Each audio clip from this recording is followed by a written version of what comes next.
So I'm going to start with a little bit of history um, and how this could happen, at least a little bit of the background.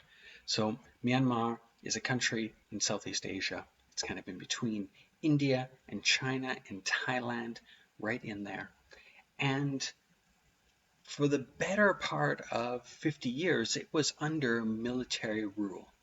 Um, that military rule was not good for the citizens of the country, and and particularly from 1988, there were a series of protests that would happen over time where people would be taken to the streets and fighting back. And by fighting back, these would be peaceful protests by and large, like no question. And the reason for that is that the military is massive. It is comparable to the size of the country. It is very, very large. And they have all of the funds. So even if people took to the streets with guns and weapons, I mean, they don't have that sort of stuff anyways, they would just be annihilated. And so these have largely been peaceful protests that have been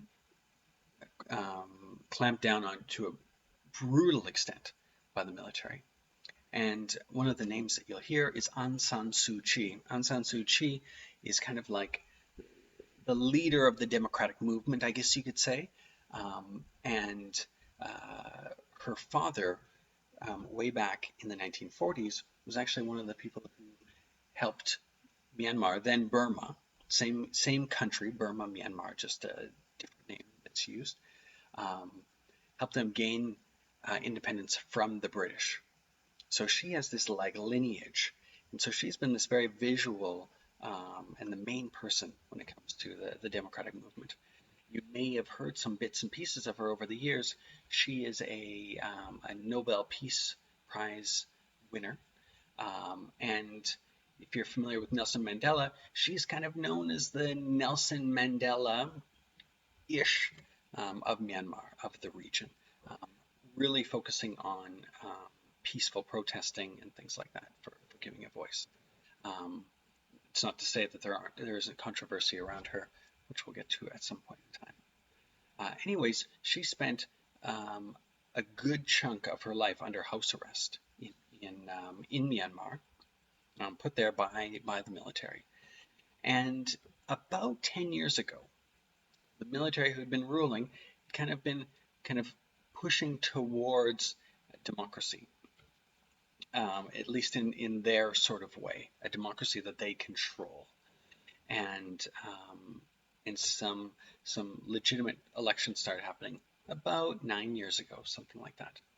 Now, in the first major national election that was free, was able to happen in 2015.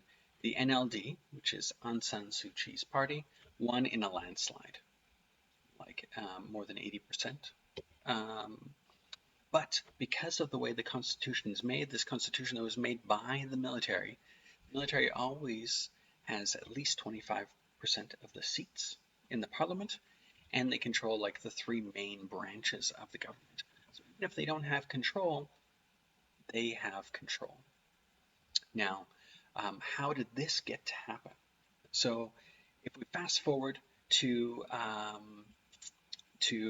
last November, just a few months ago, that next big national election happens. Aung San Suu Kyi's party, the NLD, again wins in a landslide, something like 83% of the seats they've won. So, of the electable seats, I should say, because the military always has a quarter. And the military says, hey, this was, there was massive fraud, possibly 10 million votes that were fraudulent, this sort of stuff.